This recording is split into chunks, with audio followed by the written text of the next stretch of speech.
C'est un véritable combat qui s'annonce aujourd'hui. Perte de poids, running contre la musculation. Qui va gagner? Qui va être le plus efficace? Vous allez le savoir tout de suite après le générique. Ce que je sais, c'est que la santé est notre bien le plus précieux et que l'énergie donne à notre vie tout son sens et sa saveur. Je suis Mathieu Verneret, votre coach sportif, enthousiaste et déterminé. Après avoir consacré ma vie au sport, ma mission est aujourd'hui de vous aider à obtenir plus de forme et de joie dans votre vie. Car s'il y a bien une chose que j'ai retenue de ma pratique des arts martiaux, c'est qu'un corps sain et fort permet de se sentir bien dans sa tête. J'ai fondé Life Circle à Lyon, une salle de sport pas comme les autres qui vous propose un accompagnement personnalisé vers vos objectifs ainsi que de nombreux cours collectifs. Bienvenue dans mon podcast, à travers lequel je vous donnerai toutes les clés pour faire littéralement exploser votre niveau de bien-être et obtenir, notamment grâce au sport, la nutrition et le développement personnel, ce qui deviendra bientôt la nouvelle et plus grande richesse de ce monde, la santé. Alors allons-y à 110%. Bonjour à tous, bienvenue sur le podcast 110%. Je suis très heureux de vous retrouver dans ce mois de janvier qui est déjà bien entamé. J'espère que vous avez démarré votre remise en forme. J'espère que vous avez démarré des belles habitudes. J'espère que vous vous êtes fiés à tous les conseils que je vous ai donnés dans mon podcast de la rentrée. D'ailleurs, n'hésitez pas à le consulter sur toutes les plateformes disponibles. Vous pouvez le trouver et d'ailleurs tous les anciens podcasts également. C'est avec beaucoup de joie aujourd'hui que nous allons aborder quelque chose qui va, je suis sûr, intriguer, stimuler, titiller de très très nombreux auditeurs, à savoir ce fameux combat, cette fameuse opposition entre le running, la course à pied et la pratique de la musculation. Pourquoi? Pour le Graal, évidemment, de la perte de poids. Quelle est la méthode la plus efficace pour perdre du poids? Je vais tout vous expliquer. Je profite également aussi de ce nouveau podcast pour vous dire que nous sommes actuellement à Life Circle en pleine rentrée. Nous avons une belle offre de rentrée pour tous les Lyonnais, pour toutes les Lyonnaises qui aimeraient se lancer, qui aimeraient se prendre en main. N'attendez pas, c'est le moment. Passez nous voir, nous vous offrons un diagnostic forme. C'est un entretien. Voilà, pour faire connaissance avec vous, pour faire le point sur vos objectifs, sur vos besoins et pour vous présenter tout ce qu'on pourrait mettre en place pour vous au niveau de Life Circle pour vous aider. Il y a déjà des centaines de membres, des centaines de Lyonnais qui ont fait ce choix de l'accompagnement, qui ont fait ce choix du fitness qualitatif avec Life Circle. Donc n'attendez plus, contactez-nous et on sera absolument ravis de vous accueillir et de vous écouter. Et pour tous les membres Life Circle qui ont démarré, bravo à vous, bravo à tous les membres fidèles de Life Circle qui sont présents et qui sont à nouveau là sur cette rentrée. Et aussi bienvenue à tous les nouveaux membres que nous accueillons en ce mois de janvier. Voilà, Life Circle, c'est une énergie commune, c'est une aventure, c'est une dynamique. Et en ce mois de janvier, voilà, on est tous à fond pour aller de l'avant et pour atteindre nos objectifs. Alors, on va arriver sur notre problématique. Alors, il y a toujours une grande opposition entre ces deux univers, l'univers du running et l'univers de la musculation. Et moi, ça m'a toujours chagriné parce que j'ai la sensation de faire partie un petit peu de ces deux mondes. Et à chaque fois que j'ai été dans le monde de la musculation, il y avait toujours beaucoup de mots, beaucoup de pensées pas forcément positives à l'image du monde du running et vice-versa. J'ai l'impression que tout oppose le pratiquant de musculation et le pratiquant de course à pied et c'est complètement absurde. Moi, j'ai toujours été un amoureux de la course à pied, un amoureux de la musculation. Ces deux disciplines, pour moi, elles sont complémentaires. Elles ont vraiment des richesses. Enfin, on peut pas mettre en opposition le running et la musculation, ça n'a pas de sens. D'ailleurs, je le dis souvent dans ma conception de la remise en forme, pour avoir un haut niveau de santé et de bien-être, on doit travailler sur le plan cardiovasculaire et le running est une méthode absolument parfaite pour ça. Et on doit aussi travailler sur la partie muscle avec des contraintes. Donc, vous devez faire les deux. C'est mon conseil bien-être que je donne habituellement. Aujourd'hui, cependant, on va se concentrer sur un point précis. C'était pour ça que c'était important d'avoir fait ce préambule. Ce point précis, c'est la perte de poids. Il faut pas confondre être en forme, se sentir bien, avoir une activité équilibrée et vouloir perdre du poids. Il y a des gens qui veulent perdre du poids, perdre du gras, perdre des kilos. Et ces gens-là, ils sont nombreux et ils ont besoin d'avoir des résultats rapides, d'avoir une méthode efficace. Et donc, ces personnes qui veulent perdre du poids, eh bien, elles cherchent quels exercices vont être les plus efficaces, quelles méthodes. Et ce qu'on observe habituellement, c'est que dans l'inconscient collectif, eh bien, le running, la course à pied, c'est souvent la première chose à laquelle on pense quand on veut perdre du poids. Et dans l'inconscient collectif, le running est très efficace pour perdre du poids. Voilà, ça, c'est un petit peu ce que je constate. Et d'ailleurs, il y a qu'à voir le parc de la Tête d'Or à Lyon. Le nombre de personnes qui courent, eh bien, il y en a parmi toutes ces personnes, des centaines, des milliers qui veulent courir pour perdre du poids. Alors, on va voir si c'est vraiment aussi efficace que ça. Deuxième point de préambule, avant de vous donner vraiment les réponses concrètes de cette problématique, moi, je suis un observateur. Je suis professionnel du fitness depuis des années, je cours, je fais de la musculation, je fais partie des deux camps, je fais partie des deux univers, donc je me sens vraiment légitime aujourd'hui pour mettre en opposition ces deux méthodes. Je connais très bien l'univers du running, je connais très bien l'univers de la musculation, et je peux vous dire une chose, et c'est de l'observation, et c'est une data qui est fiable à 100%. Si vous regardez 100 pratiquants de course à pied, si vous regardez 100 pratiquants de musculation, à votre avis, dans lequel groupe il y aura plus de personnes en surpoids? Eh bien, la réponse, je vous la donne en mille, c'est dans le groupe du running. Si vous regardez parmi toutes les personnes qui font du running, nombreuses sont celles qui ont un peu de ventre, des poignées d'amour et qui ont un peu de gras. Quand vous regardez les pratiquants de musculation, c'est beaucoup moins courant. Pourquoi? Eh bien, je vous le donne tout de suite de manière franche, de manière brute. Quelle est la méthode la plus efficace pour perdre du poids entre le running et la musculation sans appel, sans négociation, sans hésitation? Il s'agit de la musculation. Et je vais vous donner les 3 raisons irréfutables, les 3 causes absolues qui prouvent effectivement que la musculation est plus efficace. Alors pourquoi la musculation va être beaucoup plus efficace pour vous faire perdre du poids? Premièrement, parce que la musculation est plus intense. Le problème avec le running, et c'est là où on arrive à quelque chose de très intéressant. La course à pied, il y a différentes intensités lorsqu'on court. Lorsqu'on dit le running, on fait référence à la pratique de course à pied, on va dire, du sportif moyen. On fait pas référence aux gens qui font des courses. Voilà, on fait référence à l'activité de running que le sportif moyen, normal, va faire le dimanche matin, par exemple.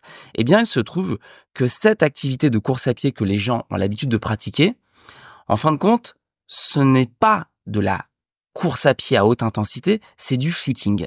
Les gens ne font pas vraiment de la course à pied intense, ils font des footings. Quelle est la définition d'un footing? Un footing, c'est une course à très faible intensité. La musculation, on ne peut pas ou très difficilement la faire à faible intensité parce que par définition, lorsqu'on fait de la musculation, on va exercer une contrainte assez forte sur les muscles, on va pousser, on va tirer et on va faire preuve d'intensité. On va être obligé d'être dans une intensité pour répondre à la contrainte. Or, lorsque vous faites un footing à faible allure, vous n'êtes pas dans l'intensité.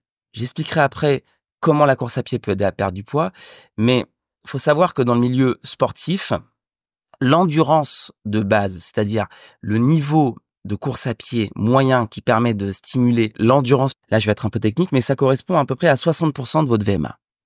Eh bien 60% de la VMA, c'est-à-dire c'est le niveau de course à pied qu'on devrait tous avoir lorsqu'on va courir, eh bien je peux vous dire que personne ne le fait. Personne ne le fait parce que c'est trop dur. Les gens ne sont absolument pas à 60% de leur VMA lorsqu'ils courent, lorsqu'ils font un footing, ils sont bien plus bas. Donc ils ne courent pas assez vite pour stimuler et pour aller dans l'intensité. Donc ça, c'est une réalité. Les gens pensent que courir à faible intensité va les aider, c'est faux. Courir à faible intensité, courir à 30-40% de sa VMA, ça n'a pas d'impact physiologique. Et pour avoir un impact physiologique, il faudrait courir à 60% de la VMA, sauf que 60% de la VMA, ça représente un effort qui est tellement violent pour le sportif moyen que personne ne le fait. Donc c'est une illusion. Les gens qui courent au parc ne sont pas en train de faire de la course à pied d'endurance, ils sont en train de faire du footing de faible intensité qui n'a aucun impact physiologique. En musculation, on peut pas tricher comme ça. On est obligé de pousser, de tirer et pour déplacer la charge, on va être obligé d'être dans l'intensité. Et je vous le donne en mille, qu'est-ce qui fait maigrir? C'est l'intensité. Donc, la musculation est beaucoup plus intense que la course à pied. Pour le sportif moyen, évidemment, on enlève les extrêmes et on enlève les cas particuliers. Pour la moyenne, pour la norme, la musculation va être beaucoup plus intense et donc beaucoup plus efficace pour la perte de poids. Le deuxième point irréfutable. Il y a des règles en sport et sur le point de vue physiologique, on sait, et ça on le sait bien dans le sport de haut niveau, que les efforts fractionnés en général ont plus d'impact physiologique que les efforts continus. La course à pied est un effort continu, la musculation est un effort fractionné. Donc faire des efforts fractionnés, ça favorise l'intensité et ça favorise la réponse physiologique. Donc pour cette raison, la musculation va être plus efficace que la perte de poids parce que l'effort fractionné va engendrer une stimulation du métabolisme qui va être plus intéressante. Et c'est pour ça même que à haut niveau, en course à pied, on fait des efforts fractionnés pour progresser. Mais encore une fois, les efforts fractionnés de course à pied, ça ne correspond pas à l'effort de running du sportif moyen. Enfin, la troisième raison irréfutable, c'est que la musculation, la pratique de la musculation stimule la masse musculaire. Même si on fait pas du bodybuilding, même si on fait pas de la musculation ultra intense tous les jours, on stimule sa masse musculaire. Lorsqu'on fait de la course à pied, on a plutôt tendance, au contraire, à réduire sa masse musculaire. Regardez un pratiquant de running, regardez un pratiquant de musculation, lequel est le plus musclé? Je pense qu'on est sur une problématique facile à résoudre. Pourquoi stimuler sa masse musculaire, ça vous aide à perdre du poids? Tout simplement parce que le muscle est le plus gros consommateur de gras dans le corps. Plus vous avez de muscles, plus vous brûlez du gras. Donc, sans dire de faire du muscle, de faire de l'hypertrophie, le simple fait de stimuler votre masse musculaire, vous allez augmenter votre métabolisme du gras et vous allez brûler du gras. Votre tissu musculaire va brûler plus de gras.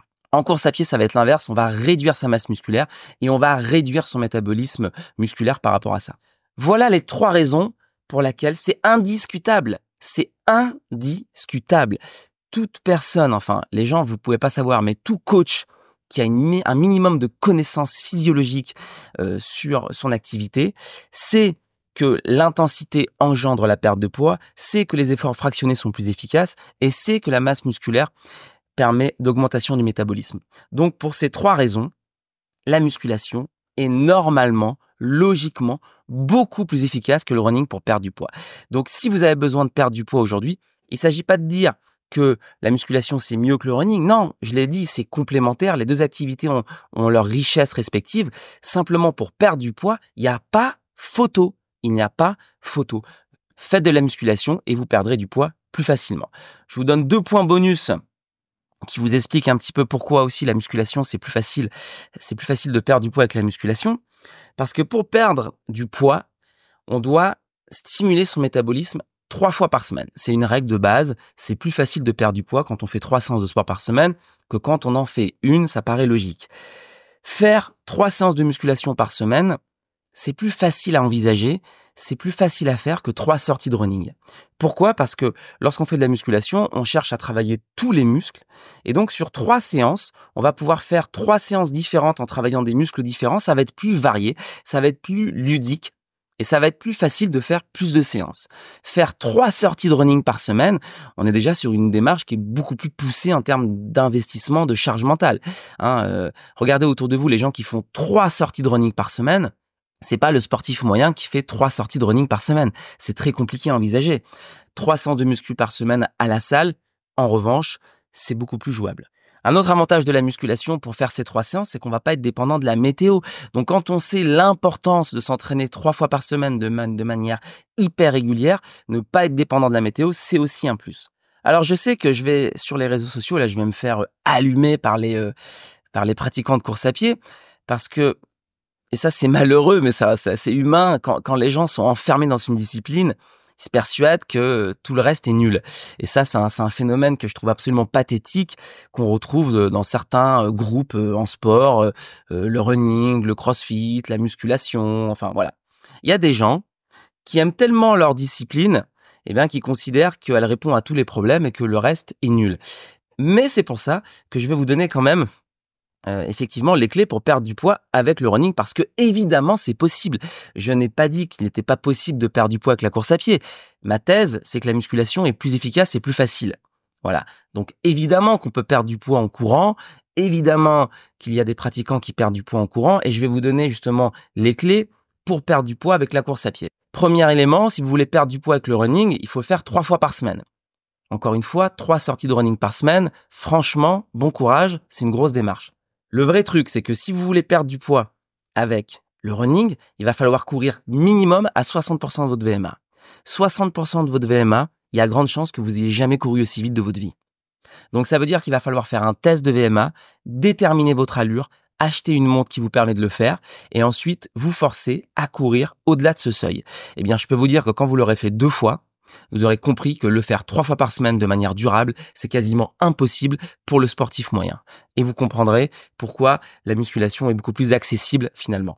Enfin, si vous avez pas la capacité de courir à 60% de votre VMA parce que ça va trop vite et que c'est trop dur, à ce moment-là, évidemment qu'il y a une autre alternative, c'est de courir très longtemps. Les gens qui courent 1 heure, 1 heure et demie, qui font du semi, évidemment qu'ils prennent pas de poids, qu'ils perdent du poids. Donc, l'autre possibilité pour perdre du poids avec le running, au-delà d'être à ce seuil de 60% de la VMA, c'est de courir très longtemps.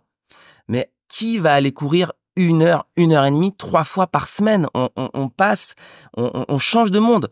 Ce que je vous explique, et ce qui est indiscutable, c'est que perdre du poids avec la musculation, c'est accessible aux sportifs moyens.